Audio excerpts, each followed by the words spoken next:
Listening to Würth Elektronik's What's Up radio podcast, where each week we are seeing what's up in the world of electronics and PCB design.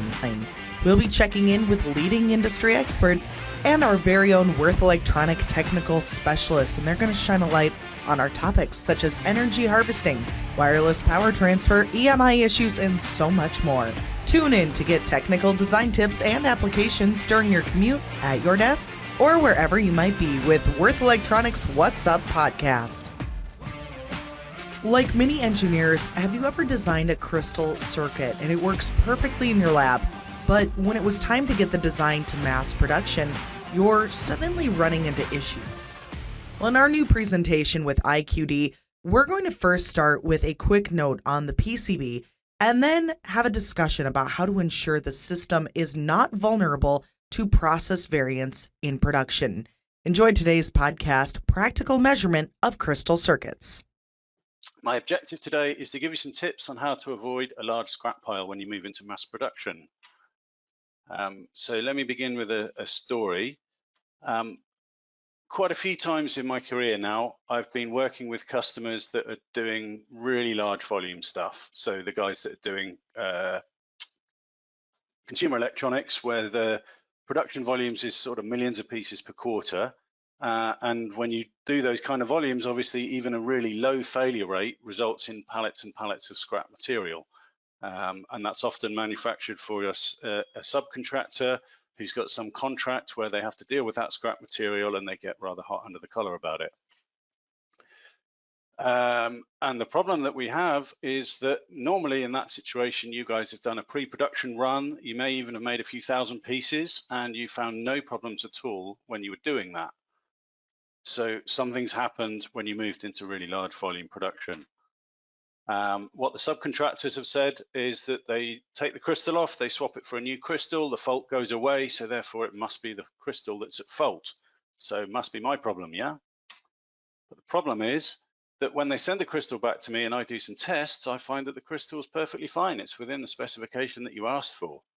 So this is the situation that we're trying to avoid, really, isn't it? What's the solution? Well, what we've done when this has happened is we've done some measurements on the PCB. We've taken a PCB from the customer, and what we found is that although it's okay, but everything is quite close to the limit, and that means that sometimes when you move into those really large volumes, you get the worst case of all the combination of the components that are on that PCB, and that's what's resulting in the failure. And the good news is that there's a few minor changes you can make, and then the fault goes away. Yeah, so no more scrap material. So today, what I'm going to talk about is how I made those measurements and the theory behind those measurements, and then how you can apply that to your own work in your own lab and try and avoid being in that situation in the first place. Okay, what I'm not going to talk about today is the basics on how crystals are manufactured or how you specify them and that kind of stuff. If you do want that kind of info, find loads of stuff on our website. There's some really great webinars that my colleagues have done like this in the past, and there's some links there if you want to look those up. Yeah. Okay, quick note on the PCB that I'm going to be discussing. So I'm going to focus on one PCB, talk you through these measurements and how we did it. Obviously, I can't talk about one of my customers' PCBs and what went wrong and how bad their failure rate was, because that's not really what people like to talk about. So instead, I've had to choose a PCB that we use. This is a PCB we use in our laboratory. It's part of our product approval process. So we use this PCB when we want to do things like board flex, termination strength, that kind of stuff. It's just a really basic circuit. You can put a crystal on it. It runs it in an oscillator and you put stresses onto the crystal if you need to, yeah? So this is the raw circuit that we're running on this PCB. It's a crystal oscillator driver from Texas Instruments. It's a pretty basic Pierce oscillator design. So you can see X1 there is the amplifier, and there's a feedback loop with a crystal in it. And then there's a few more buffers there that are isolating what's happening in the feedback loop from whatever you guys do on the outside world, yeah? And here we can see our version of that drawn up on our Eagle PC before we had it manufactured. Yeah. So what have we got here? So this is the amplifier circuit X1 and X2, and we're coming out from the amplifier here. We're going through this R2 here, which is the feedback loop, and that forces that buffer to be an amplifier. We've got R1 over here, which is the current limiter for the circuit, so it just limits how much current is going around the crystal feedback loop there. And C2 and C5, which are two 22 picofarads, go down and form the total, the load capacitance of the circuit, and that needs to match the load capacitance that's on the data sheet for the crystal. If I finish all of this presentation really quickly, what I can tell you is that after we did all those tests, looking at the viability of this circuit, what we found is that we want to change from 22 picofarads to 15 picofarads for these two, and that we want to change R1 from a 1 kilo ohm to a 4K7. Yeah. So that could be considered the end of this presentation, but of course, what you guys want to know is, why do those need to change? How did I make the measurements? And is it something that you could do yourself? Yeah. So let's take a look at how we do the measurements. The first measurement we're going to make is we're going to measure the frequency on the PCB. Yeah.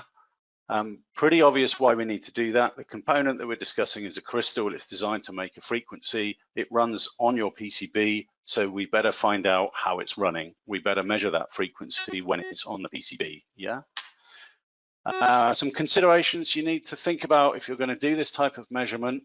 If you put any kind of capacitance into that feedback loop of the crystal, that capacitor frequency to a different frequency. So you will not be looking at what it was before you, yeah. So you need to avoid adding capacitance to the feedback loop. In an ideal situation, what you want to do is you want to find an alternative point on the PCB where you can measure the frequency, where it's a buffered output, yeah? When I was a kid and we were microprocessors, they used to have a clock output pin. That was fantastic for doing this with. Nowadays, I have hardly ever seen that anymore. It's normally used as an I/O pin or something. You might have some software functionality that allows you to make one of your I/O pins into a clock output pin. If you do, fantastic. If you were asking me to do that work, I wouldn't have a clue how to program your system, and I wouldn't want to touch your firmware. So for me, what I'm going to do is I use this this one's from Tektronix. It's a P645. It's a really cool probe for doing this with because it's got less than 1 picofarads on the input capacitance. And actually, I've been playing with this probe a while, and I can tell you it's about 0.4 picofarads on the input capacitance there. So when I put that in the middle of the feedback loop on the side of the crystal, it doesn't change the frequency by a great deal. Okay, so here we are. We're going to do our first measurement, and there you can see at the top there, we've got our probe. And what I'm doing is I'm pushing the probe onto the active pin of the crystal there. And on the oscilloscope up here, you can see the purple line. That's the frequency coming directly from that probe. So you can see how I'm measuring the frequency. On this instrument, I then take that to a signal output and feed that back into a frequency counter, and I can get the frequency from there. Yeah, pretty easy. Okay, but this crystal, this PCB was the one that we made in order that we could measure the frequency without having to do that. So I'm really lucky because I can get the signal. And that's what our green trace is on the top there. We've got a square wave coming directly from that, which is lucky because that's what I made it for. As I said, I'm yet to see a customer's PCB that's got that function. If you did have a function on your PCB that gave you a frequency output, it was some mathematical derivative, maybe a multiple or a division, it'd be perfectly fine to use that. Yeah. The only thing you need to be cautious of is interruption here. Can you hear me? I can, Amelia. How you doing? Well, pretty good, but it seems like we're getting quite a bit of feedback from your microphone. Is there any way that you could switch your microphones? I have got another microphone because I had a feeling this might happen. Let me just disconnect from, how's that, Amelia? Am I coming through? Yes, you're coming through very well. Thank you. We Excellent. do have a request. Would you mind repeating the measurement details of this slide? The measurement details of this slide. So is that what the measurements are? Yep. Okay, let me start this slide all over again. Sorry about that interruption, guys. Okay, Thank you very much. so what we're trying to do is we're trying to measure the frequency that's coming from the crystal oscillator circuit while it's live and running on your PCB. Yeah, I'm using a FET probe because a FET probe has got a very low input capacitance, and I'm pushing the FET probe onto the side of the crystal on the active circuit, and then my output is coming from that FET probe up to the oscilloscope, and you can see the purple line there, the purple trace. This is a TDS 5104 oscilloscope, which I'm a big fan of because it's got a signal out on the back channel. So whatever's coming in on the input is then buffered and repeated on the output, and that allows me to connect it directly up to this frequency counter over here. Yeah. Just for giggles, because I can on this PCB, I'm also taking the RF output and putting that onto a different channel on the scope, and that's the green trace that you can see up here. Yeah. And so I've got that on the other counter here. I can do that on my PCB, as I said, because my PCB is designed in order to give me that RF output so I can measure the frequency of a crystal. You probably won't be able to do that on your PCB because probably your microprocessor doesn't have that function. And what I was just discussing was the idea that if you had some function that gave you a division of the frequency or a multiple of the frequency, then it's perfectly fine to use that as long as you follow the math through and work in parts per million rather than hertz. One thing you do need to be careful of is if there's any sort of phase lock loop or any sort of compensation network running on that, then you can't use that because then you'll start seeing the frequency deviations that are given by those phase lock loops. Yeah, so you've got to make sure that you've got a pure derivative of the crystal frequency. Okay, quick note here. I'm trying to weave in as many notes as I can from what I've learned over the years, yeah? The earth connection that you're going to use here, if you look at your microprocessor, you'll notice you've got a crystal in, a crystal out, and a ground plane, and that's be right next door to it. That'll be an analog ground plane, and there'll be some sort of isolation from the rest of the ground, just so that the analog circuit doesn't get the digital switching noise from the rest of your system, yeah? I would recommend that if you're doing this kind of probing that you use that analog ground as the ground for your probe. You'll find that you just got less noise on your signal, yeah? And another one that sounds really silly is when you are mucking about with crystal oscillators and looking at the PCB, do remember to remove the flux and allow the crystal to cool before you make a measurement. I learned the hard way on the flux thing. I forgot once to take the flux off. And I don't know if you're aware of this, but flux has got a resistance that's in the order of a few 100,000 ohms, and it changes really dramatically from the moisture on your breath or the temperature or the flexure on the board. And so you get really wild readings if that happens to form part of the feedback loop, if that flux is across that. Like I say, I spent a day swearing at a board because it kept measuring different things every time I looked at it until I realized, oh, I didn't clean the flux off properly. So let me save you that day. Okay, but I think the question was, what are the measurements from this? So here are the actual measurements that we got. So this crystal was supposed to be a 26 megahertz crystal, and the frequency that we're actually getting from the PCB here is minus 578 hertz, which if you divide that by 26 gives you minus 22 parts per million, yeah? So that's our first measurement. That's our baseline measurement for what's happening on the PCB before we start looking at anything in any detail. Okay, the next measurement we're going to make is we're going to remove the crystal from the PCB and we're going to measure the crystal in the lab under ideal conditions. And so how are we going to do that?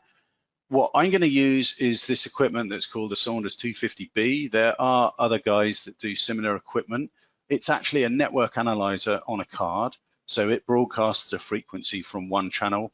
We put that across the test fixture here. The crystal sits in the test fixture and the cable returns that back to the network analyzer, and it measures the phase and gain of the signal as compared to what it broadcasts to what it reads back. Yeah. The really cool thing about an instrument like this is that it does conform to BS 60444 Part 1, measurement of quartz crystal unit parameters by zero phase technique, and anyone in my industry will be able to quote that to you. That is the de facto international standard for how you measure a piece of quartz. We need to have that because a quartz is basically a lump of rock. It doesn't do anything unless you excite it. So you need to have an agreed method for how you excite it and how you measure it. Yeah. It's a pretty cool instrument. It'll give you a reading in less than a second, and those readings will be accurate to less than 1 part per million. And mostly what I really love about it is it gives me those measurements in parameters that are crystal parameters rather than network analyzer parameters. And we'll go into that in a few detail on the next couple of slides.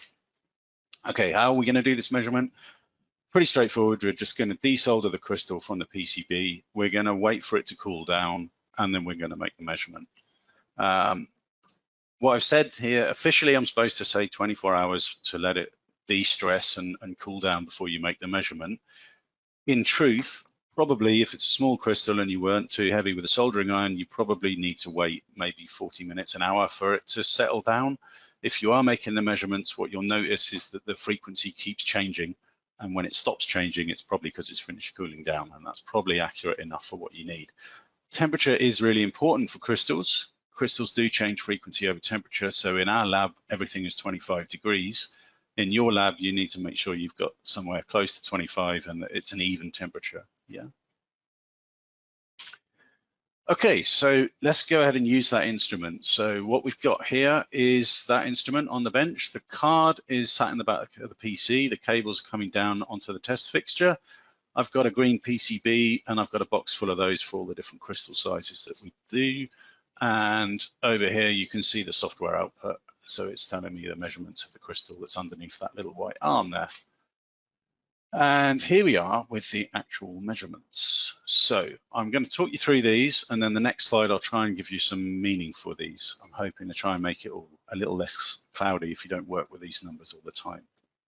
So the first measurement is FR, and we can see here that's minus 100 parts per million. Yeah, that's as reference to 26 megahertz because that's our frequency for the crystal. And FR means the resonant frequency of the crystal. So that is the crystal's natural resonant frequency. Yeah. The next measurement we've got is FL, and FL means the frequency when it's running with the correct capacitive load. And you'll remember that our crystal has got a 10 picofarad capacitive load, and you can see here in the instrument setup, I've told it that that's what we want, and it's telling me that under that condition, the frequency is minus 2 parts per million away from 26 megahertz. So not too far off. Okay, the next 4 measurements, C0, C1, RL, and L1 are what we call the crystal equivalent circuit, which I've put up here for you. So this circuit, in this configuration, C0 represents the holder capacitance. So crystals are lumps of rock and they have a body around them to encapsulate them. That body has some capacitance value, and C0 represents that value in the circuit. And then the R, C, and L combine to form what we call the motional arm, because quartz crystals physically vibrate. So we call it motion because there's physical motion going on there. Yeah. And in theory, if you put capacitors and inductors and resistors together of these values in that circuit, you would have a circuit that had the same resonant frequency. So that's the same FR value as this particular crystal has. Because what you'd find is you'd have a terrible Q value compared to the crystal. And so it would be really quite difficult to maintain. Yeah. But the last value we've got here is a really interesting figure. This is what we call the trim sensitivity. And this is a measure of how much the frequency will change if the load capacitance was 1 picofarad away from what it should be. So our load capacitance should be 10 picofarads. What we're saying is that if our load capacitance were 9 picofarads or 11 picofarads, that would change the frequency by 9.4. So that would mean that our FL value here, because this is the one with the load taken into account, would then go from minus 2.1, we'd add 9.4, and we'd be at minus 11.5. So this is quite an important value because it tells us how accurately we need to get the capacitive load on the circuit. Okay, and more importantly, we've now got a set of measurements we can use in the rest of our technique to look at how the crystal behaves. Yeah.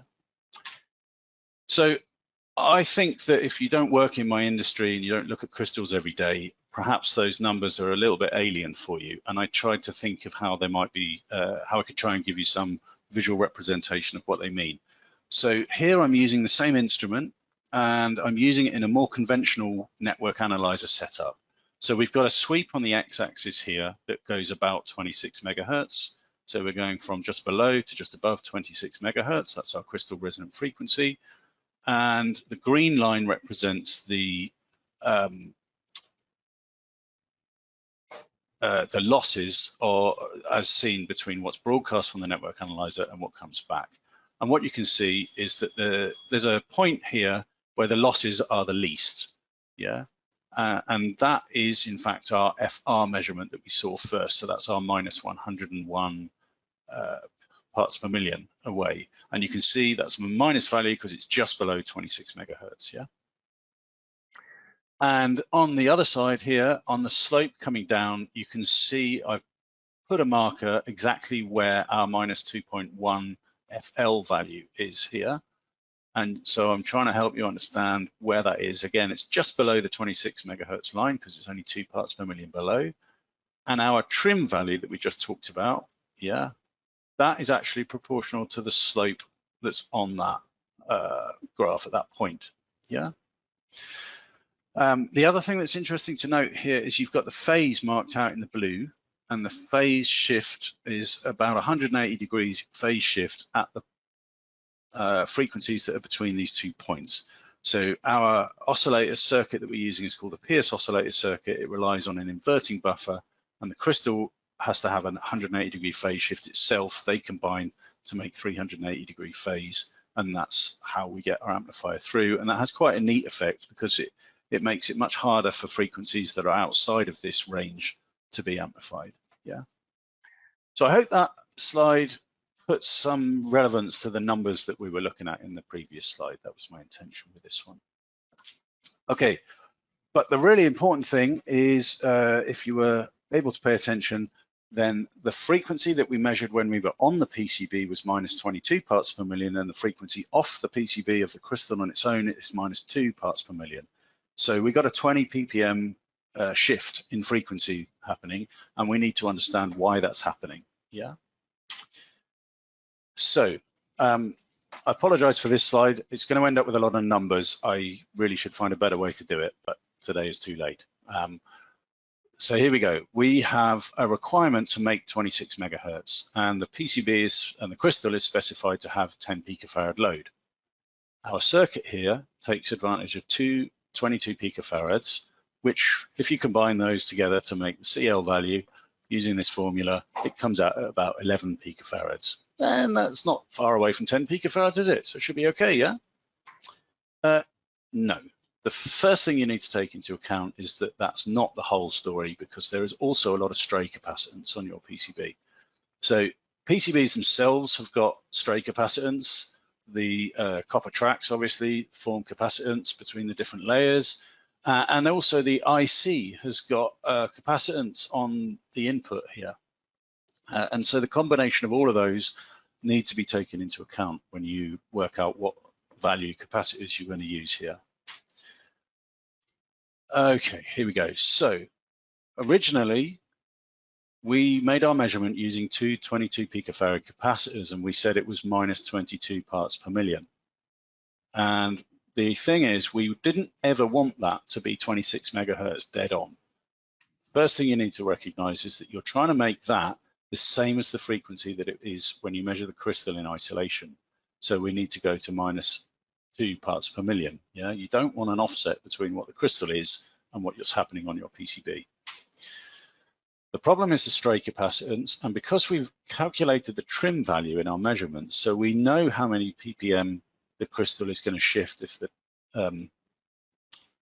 capacitance is wrong, and so we can do a bit of maths and we can calculate what the total is that you're seeing on the PCB, and it turns out it's about 13.8 picofarads, yeah? So it's a little bit higher than the 10 picofarads, and it's even higher than our 11 picofarads. And now we can see we've got a stray capacitance of 2.8 picofarads, yeah? And that's what's causing our problem. So we can do some more maths, or you can just get some capacitors and change them, whichever you find quickest. And eventually we find that if we change from 22 picofarads to 15 picofarads in this instance, then we end up with a frequency offset of minus 0.4 parts per million when we're on the PCB, yeah? So we've made a massive improvement in the accuracy of the frequency. And what we've found is that now we've taken into account this 2.8 picofarads that stray on the PCB to give us a total capacitance of 10.3, yeah? So we're a lot closer to the 10 ppm that the crystal specification is expecting. So just to reiterate, we started with 222 picofarads, which including the stray gave us 13.8 picofarads. We've swapped that now, and we're using 215 picofarads, and that gives us a combined with the stray capacitance of 10.2 picofarads on the PCB. Okay, that's really important because now the frequency variation when we go into production will match the frequency variation that we're seeing on the crystal. So in other words, as long as the crystals are all within the specification that you asked for, so is the frequency on your PCB. If you have an offset, then you'll have a window where some of the crystals are in spec when they're on your PCB and some of them won't be in spec because you've got the wrong load capacitance there, yeah? So that's the first correction that we've made to this PCB. And again, I apologize for the number of numbers on that slide. I promise the rest don't have so many. Okay, so let's talk a little bit more detail about stray capacitance here, yeah? So stray capacitance includes the PCB stray capacitance and the IC stray capacitance. As a rule of thumb, when you're doing your maths, it's normally between 2 picofarads or 5 picofarads, depending on your PCB layout, how small your components are, how tight you've got everything, yeah?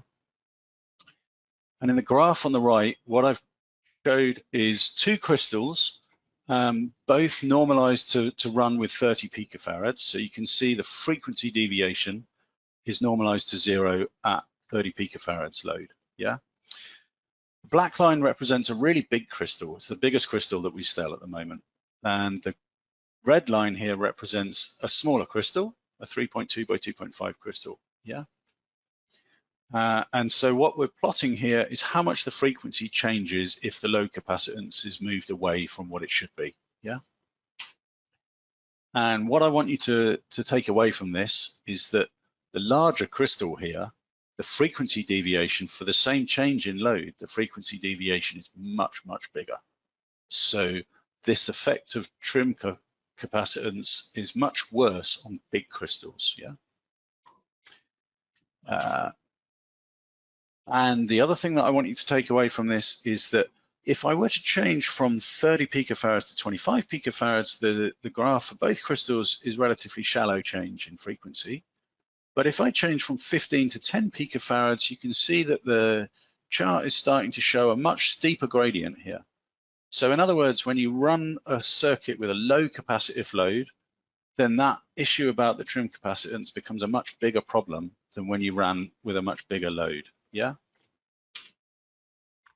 So just to reiterate, lower CL will give you a higher trim, and a larger CL a larger crystal will also give you a higher trim. And finally, this effect isn't a linear effect. You can see that this is not a linear thing. These are exponential decay graphs, so it can get really serious, yeah? Obvious question, how serious can this problem get? So I popped into my lab as I was putting this presentation together and pulled off the first 4 or 5 sets of results from various crystals that we manufacture and just put them together like this. And you can see values quite often in the order of 20 parts per million. That's 20 parts per million change in frequency for a 1 picofarad change in load. And obviously, I'm going to draw your attention to this one because this guy is going to be 60 parts per million out of frequency if you're 1 picofarad out with your load. So I think this guy really emphasizes how it's very important to consider if you need accurate frequency, you need to get that load capacitance to be accurate on your PCB. Yeah. Okay. Well done, guys. If you're still with me, that was some pretty in-depth crystal stuff and maths there. But we're going to move on to a different measurement now. Having done that one and made those corrections, this next measurement is called current dissipation and drive level. Okay. Why are we looking at current dissipation and drive level? Because on the data sheet for this crystal, it states that the drive level should be less than 100 microwatts. Yeah, and that too much drive level will give you an incorrect frequency and it might even damage your crystal. Some considerations when we try and make this measurement. Yeah, we're trying to measure the current draw through the crystal at this stage. If my probing and measurement technique affect the actual frequency by a few hertz, I don't care anymore. That's not my priority anymore. I just want to not affect how much current is being put through the crystal. How am I going to do that myself? Again, I'm really lucky. I've got some cool toys in my lab. I've got this current probe, again, a Tektronix Chubb. It's really nice. It's very accurate, and it's got a 1-to-1 current ratio, which means the voltage level on the oscilloscope is proportional to the current that's being passed through the circuit. Yeah, that's because I'm not very good at maths and I really like that. So here we are, we're on the PCB and this is how we're going to physically do this measurement. It's a bit more complex than the previous one. We've got to desolder the crystal from the PCB and then I'm going to solder the crystal with 2 pads connected and 2 pads up in the air. Tombstoning, I think it's called. Yeah. And I'm going to connect a piece of wire from the other active pad on the crystal, pass it through my probe and down onto the active pad on the PCB to complete the circuit. Yeah. And now when I power the circuit up, I can see the oscillation being read through the current probe. And again, it's the purple trace on the oscilloscope here. And here the peak-to-peak voltage is proportional to the peak-to-peak current that's passing through that crystal. The green trace, of course, is the RF trace that I had before from this thing, just confirming that I'm looking at the right frequency. Okay, so if you want to know the current draw or the current dissipation or the drive level of the crystal, what you're going to need to do is take the peak-to-peak voltage you've got here. You're going to need to divide that by 2 to make it a peak voltage, multiply it by 0.707 in order to get an RMS current level. And then you can use our Ohm's law that we've all known since we were at school. In order to do that, you're going to use the current that you've just calculated based on the measurement you've just done. And then you're going to use the resistance, which is the RL value that we got when we looked at the crystal in isolation using that network analyzer equipment. Yeah. So I did that to this PCB. And what I found was that I had 9.6 millivolts peak to peak, which gave me 3.4 volts RMS, which is a 1-to-1 ratio, so it's 3.4 milliamps. And then I used the RL, which was 24.3 ohms, and that combines to give me a power dissipation in the crystal at the moment of about 280 microwatts. And our data sheet said not more than 100 microwatts. So I got a problem. We got too much current being dissipated in that crystal. Okay, so what am I going to do about that? So that's just the same numbers we had before. And what I'm going to do, let's have a look at our circuit again. We've got on this circuit, we've got R1 here, which is a current limiter. So our feedback loop is coming from the output of the amplifier through pin 4, through R1, over the crystal and back to the input. So if I increase the value of R1, I'm going to decrease the current flow through that. And so I'll decrease the power dissipated in the crystal.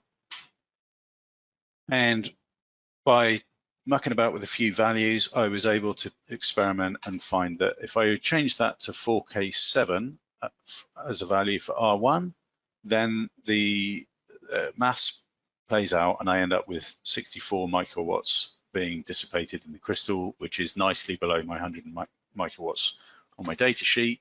So everything's looking good again. Yeah. So that's our second correction that we've made to this PCB that's just given us, we're nicely inside all the safety margins you might like. Okay. Why is it significant? What's the problem if I put too much drive through a crystal? Okay, so the data sheet says the maximum drive level. That is an absolute maximum value. Above that, you're risking doing damage to the crystal. Okay. If I overdrive a crystal by a small amount, then vibrations on the crystal don't dissipate before they reach the edge of the blank. And so I'll get reflection waves causing spurious frequencies. So I've got 3 crystals pictured here. I've opened the lid and you can see a piece of quartz with an electrode plated on either side. So let's start with this one on the left because it's a nice, easy one to explain. Here you can see it's a very old crystal, but you can see a round disc of quartz. You can see a silver electrode plated on one side, connected out to this mounting structure on the right. And on the left-hand side, you can see through the crystal that there is in fact an electrode plated on the other side.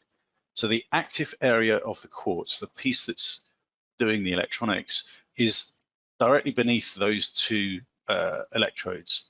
That's the area where the electricity signal is passing, and so that's where the vibration is happening within the lump of rock. Yeah, vibrations. I like to explain it. If you can consider that you had a still pond and you threw a rock in the center of the pond, you would have vibrations coming from the point of excitation where the rock hit the water. Those vibrations will dissipate in energy as they move out through the surface of the water, and so it's the same in the quartz crystal. What you're looking for is for that energy from that vibration to have completely dissipated before it gets to the edge of the quartz. If it doesn't, you'll get a reflection wave coming back from there, and that reflection wave will come back inwards, and that will start to have an interplay with the waves that are already there, and there's a risk that that interplay will result in a spurious frequency, some unwanted frequency existing on your feedback loop. And it's possible that you'll then see that coming on the output from your oscillator. Yeah. So on the other hand, if we really massively overdrive a crystal, yeah, then the physical vibrations that will be happening will be coming right out to the edge here, and they may even start to vibrate the mounting structure. So now if I turn to this picture on the right here, this is the same crystal type as what we're using for the discussion on this PCB. You can see a crystal here, that's the clear square piece of quartz, the electrode, and you can see the mounting structure here.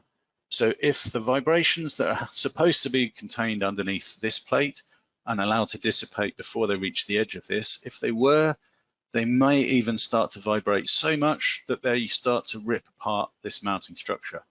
And if that happens, the first thing that you would observe is that the resistance value of the crystal would begin to go up.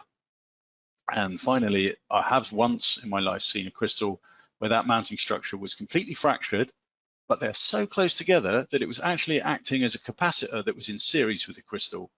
And I only found that out through some X-ray analysis and stuff like that, but that's what the risk is. So if you put too much drive level through a crystal, that's what you're looking at the problems being, yeah. However, all you need to do, you don't need to be too worried about this. You just need to get the drive level below the maximum that's on the data sheet, yeah. If you look at crystal data sheets from any of us that do crystals, what you'll notice is that the drive level is a uniform value that we stick on all of our crystals. We don't change it depending on the frequency or depending on the specification or anything like that, yeah? So that tells you that it's there's a pretty broad safety margin even in our own work when we do that, yeah? So don't be too panicky about, you know, oh, I'm 5 microwatts just over the drive level. Oh, I need to get that down. Honestly, I would probably say that's going to be fine, yeah? Final note on this subject. If you look on some data sheets, you'll see a value that says the typical drive level. That's got nothing to do with this conversation. That is actually just a reflection for all of the other measurements that you've made on that data sheet. And it's just saying that those measurements are made with reference to that typical drive level. Yeah. Okay. So we've done frequency accuracy, we've done current dissipation. The final measurement that we're going to do here is called gain margin, yeah? So new measurement type. Why are we doing the gain margin? It's quite an important one, this one. In order for a circuit to oscillate, then the gain of the amplifier must be larger than the impedance of the loop. Yeah.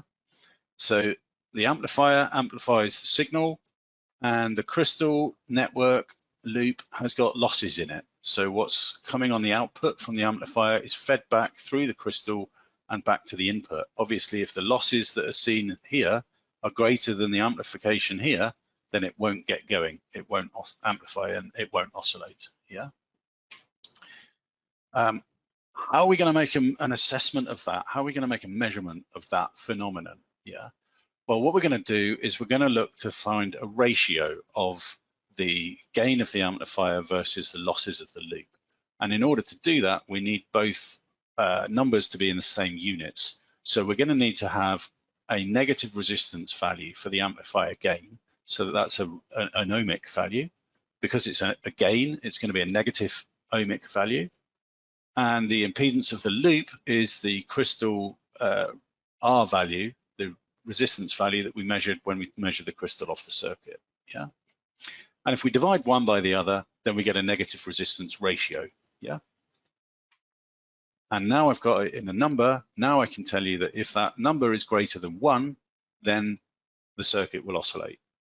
But the problem is, yeah, but what if the resistance of this crystal is a little bit more than the previous one? What if the amplifier gain is a little bit less than the previous one? What happens when I heat these things up or whatever, yeah?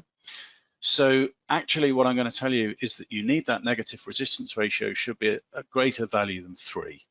Now you've got a bit of safety margin in there. Now you feel a bit more confident that you're not going to have, like we talked about before, some small percentage of components that combine in a way where you've got less amplification and you've got higher resistance to the crystal and it just doesn't quite have enough to get going, yeah?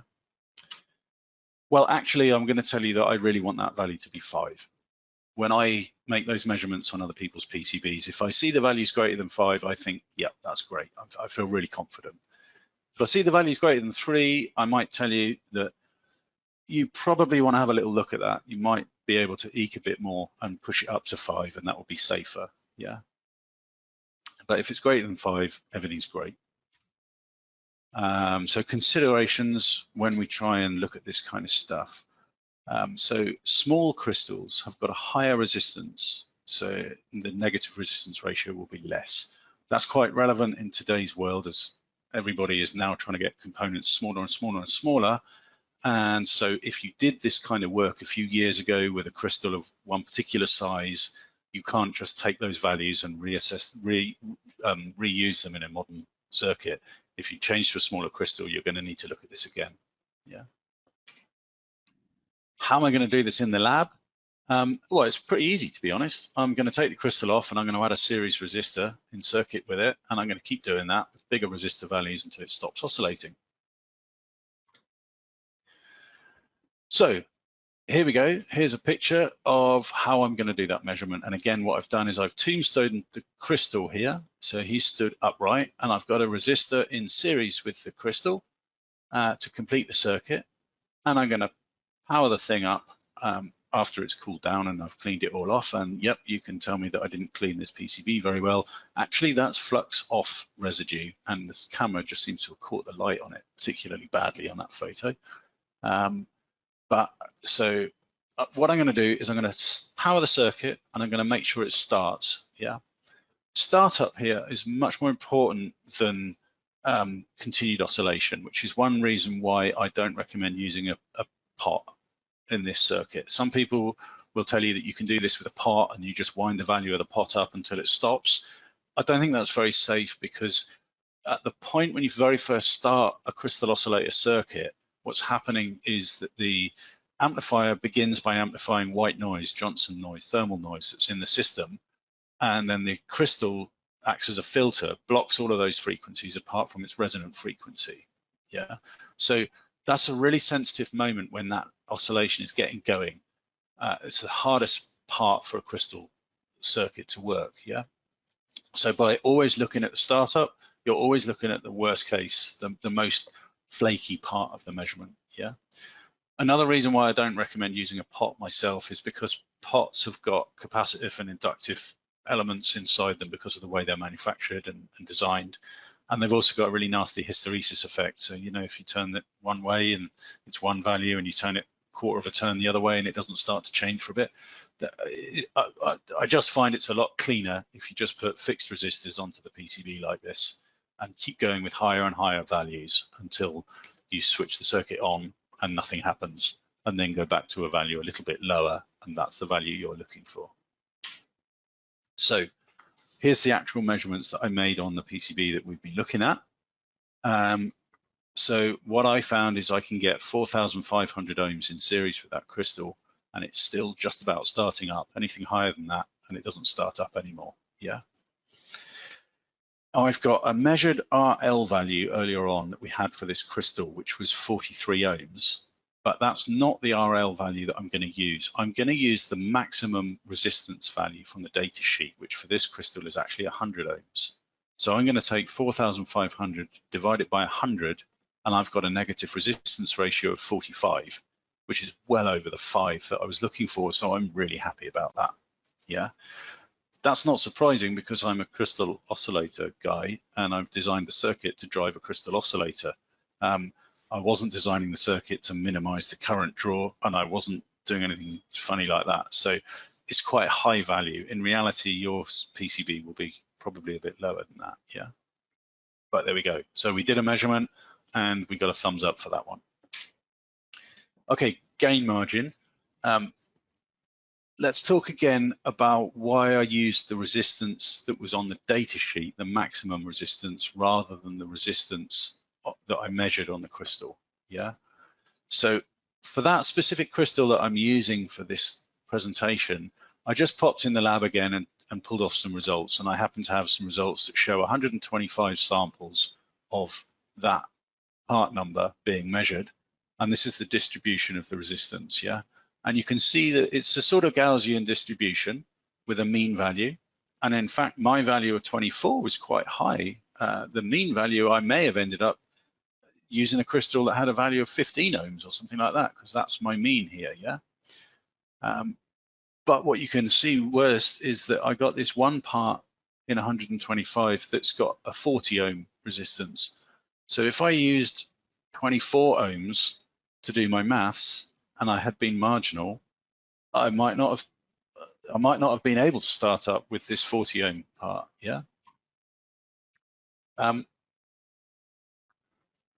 So if I tried to calculate my negative resistance using 45,000 ohms as the value that it just about starts up at, divide it by the actual resistance of the crystal, I'd have a negative resistance ratio of 185, which looks great. If I'd use the worst case in the batch, it would be 117, this 38 ohms over here. And if I use the datasheet value, I get 45, yeah? So I'm just trying to show you how much your value can change. Bearing in mind, my PCB is designed to really drive the crystal nicely. Yours will be, these values will be much lower, so that you can see the spread of values there is really significant, yeah? So it's important that you use the worst case resistance value you're ever going to see. That's why we take the one off the data sheet. Otherwise, and I've had this one, this guy can be the cause of your failure rate when you move into mass production. This outlier in the group, if you were using the mean value, you may find that it doesn't work on a few crystals, yeah? Okay, so that would leave you to wonder what on earth you'd do if the gain margin was too small. If our negative resistance ratio was less than 5 or less than 3, what are we going to do about it?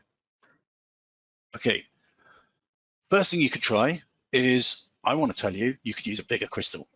And here's 3 crystals. The middle one is the size for the crystal that we're using, and so the maximum resistance for this crystal at 26 megahertz is 100 ohms. If I used a crystal that was smaller than that, and this one's a quarter of that size, then you can see the maximum resistance value is going to be double. So that would affect our gain margin quite dramatically. And you can see if I went back to that really big crystal that we do, then the resistance value is going to be much, much less. So if I use a bigger crystal, I get a much better gain margin, yeah? and you're all screaming at me that I can't do that because I've done my PCB layout and I can't just put a bigger component on there now. Fair enough. So alternatives, you can try and lower the value of R1. Again, R1 is the control for how much current is being allowed to flow through this loop. So therefore it also affects the losses in that loop. If I put a lower value, then I'm going to increase the gain margin. Yeah.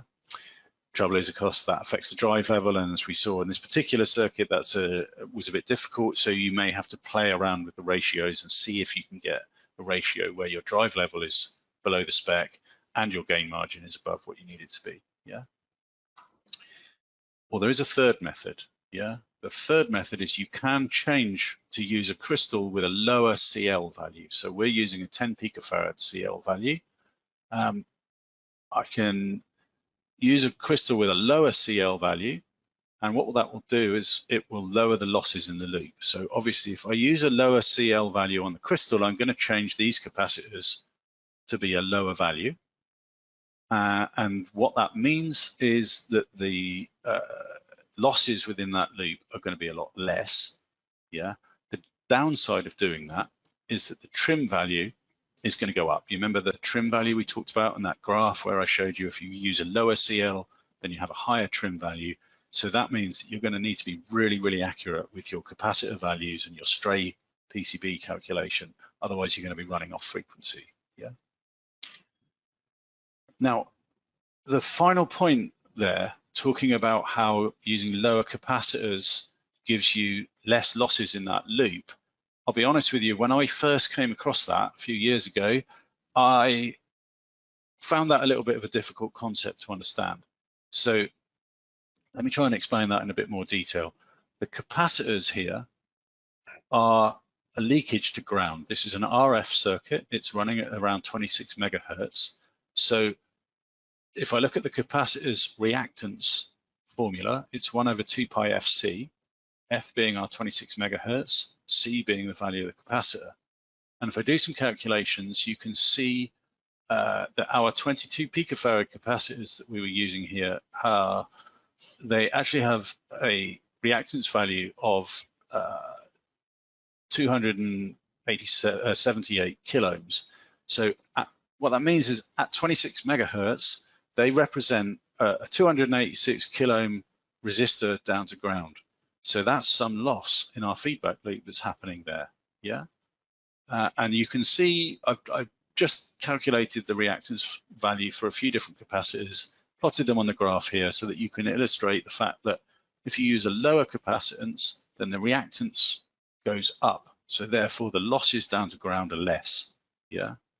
And if you're still struggling to understand that, because it took me quite a few attempts to get that clear in my head, one of my colleagues did a webinar where she talked in great detail about this type of stuff, and she explains it again. So do feel free to have a look at her webinar and see if that makes it more clear for you. Yeah. Okay, well done, guys. That's been a pretty intense hour. We've done some measurements, we've done some maths, and hopefully we've made some improvements on a PCB. Yeah. So just to recap where we were at the beginning. What we did is we changed our two capacitors from 22 picofarads to 15 picofarads, and we changed from 1 kiloohm here to 4 kiloohm, 4K7 here. And we said, but why have we done that? Well, I hope now that you can see that what we were doing was we were decreasing the drive level so that we could bring the drive level through the crystal to be within specification, and we were increasing the frequency accuracy by increasing the accuracy of the CL value, the capacitive load on your PCB, yeah? How did we make those measurements? Well, we had a bit of fun in the lab. We used some tools, we used some probes, it was good fun. And yep, I promised you that I would show you how you can do that at home. So you're quite right, some of the instruments and some of the probes that I've got are quite expensive and they're quite specialist to crystals. So I spent a bit of time thinking, how would I do that if I didn't work in a lab that specialized in measuring crystals? So here we go, here's some attempts, yeah? The first measurement that we tried to make was the frequency measurement when it was on your PCB, yeah? and I use that FET probe, and that FET probe is really expensive. So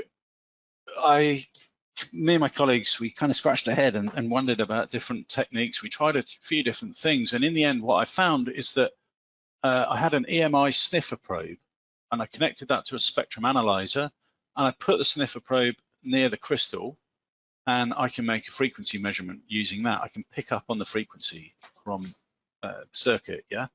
And this sniffer probe, by the way, was really, really cheap. I made it out of a pen and a few bits of mod wire and a bit of heat shrink and an RF connector, yeah? And there it is, assembled, and there's my network analyzer, my spectrum analyzer with a peak on it, and here's my probe sitting on top of the crystal. Well, crucially, it's not actually right on top of the crystal because crystals have got a metal lid, and the metal lid is connected to grounds, so that's an EMI shield, yeah? Where I put this is on the PCB track just between the crystal and the capacitor, and that was where I got the loudest signal on this probe, yeah? So there's a method for measuring frequency, although I must admit that maybe my life is a bit easier because this PCB is only creating one frequency. Your PCB will no doubt have lots of digital switching noise. You'll have address buses and data buses firing off all over the place. But nonetheless, I hope that gives you an insight into a different method to make that measurement. And yeah, there was my measurement. It's important to remember here that you need to measure frequency down to a few hertz. Otherwise, you can't resolve it more accurately enough for the measurements we're discussing here. So I was able to do that using a spectrum analyzer. The peak here told me it to just a few hertz, and that was accurate enough for what I needed to do. Okay. The next measurement that we made was to measure the crystal frequency when it was off the PCB. You remember I took it off and I used that network analyzer with all that special software on it, and it gave me all those lovely readings which are exactly proportional, relatable to the crystal data sheet, yeah? How would I do that if I didn't have one of those things? Okay, first method, you could use a network analyzer. If you've got a network analyzer, you could set it up like in that trace where it's just showing you phase and gain.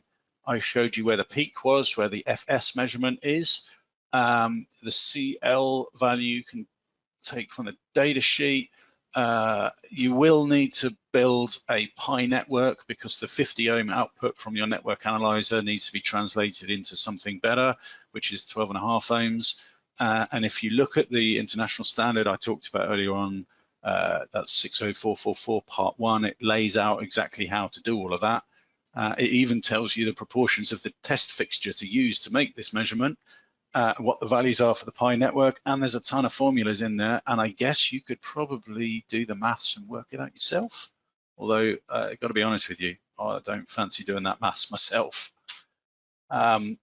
Second method that I came up with, which is even harder, but if you didn't have a network analyzer, because they are expensive toys, could use a function generator, take the output from the function generator, push it across the crystal, and then take the other side from that and feed it back up to an oscilloscope, and then you could compare the two waveforms. So one from the function generator, one from the when it's been across the crystal, and you can actually, as you change the frequency on the function generator, you will be able to see, as I tried to show in these two pictures, that the gain will change as you approach the resonant frequency of the crystal, and you'll also see the phase change. So if you were really clever, you could probably calculate where the FS point is for that specific crystal by doing that, and then I guess what you've made is a network analyzer, but you're going to manually do each individual frequency.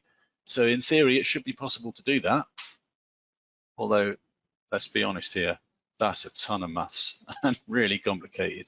So the third method is a bit of a cop-out, but honestly, if you're using crystals, write to your crystal vendor and ask him if he'll send you 5 pieces of crystals with numbered test data. We've all got the equipment to do that. We'll all do that for free.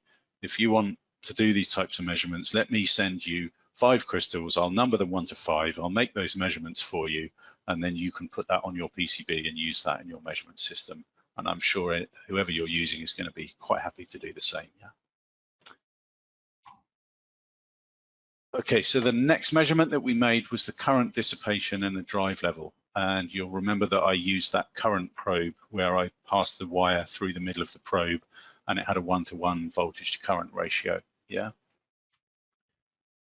The problem with trying to do this is there's lots of ways to measure current, but the first thing you need to know is that you're looking at microamps of current here. This is a really low current, so it's really hard to measure. It's also a really high frequency. It's in the megahertz range. So a lot of the op amps and stuff like that, they'll either have too low an input impedance or they'll have too high an input impedance, but they won't work at the frequency that you want, yeah? The other problem that you've got is it's a differential signal, so you can't put a probe on one side that's grounded because that ground will then just bleed away everything that's happening and the signal will disappear and it won't oscillate, yeah? I really struggled with lots of different techniques for this one. And in the end, our sponsors, DigiKey, had a really cool little page on their website where they talked about some different methods, and I followed some instructions on there. So they talk about 3 different methods. The first one, pretty obvious, we add a current shunt resistor into the circuit. That's like a 1 ohm or a 0.1 ohm resistor, and you measure the voltage drop across that, yeah? As I said, the problem is you've got a very small signal level, and you've got a differential signal, so you're going to need an unearthed scope, which I'm not fond of that tingly feeling you get when you touch that tip of that probe myself, yeah? So the second method that they had on the DigiKey website, which is what I was trying to do, is you can build a current transformer probe, yeah? So here you can take a toroidal inductor, and you can use it exactly like I was using with that current probe. You can run a piece of wire through the middle of the inductor back on to complete the circuit. That wire acts as a single turn on a transformer, and then you can divide the signal you get will be induced onto the turns of the inductor. You can then plug that into an oscilloscope. If you use the 50 ohm input on an oscilloscope, then what you find is that the voltage that you see on the oscilloscope, first you need to divide that by the turns ratio. So that's a 1 to however many turns you've got on your inductor, yeah?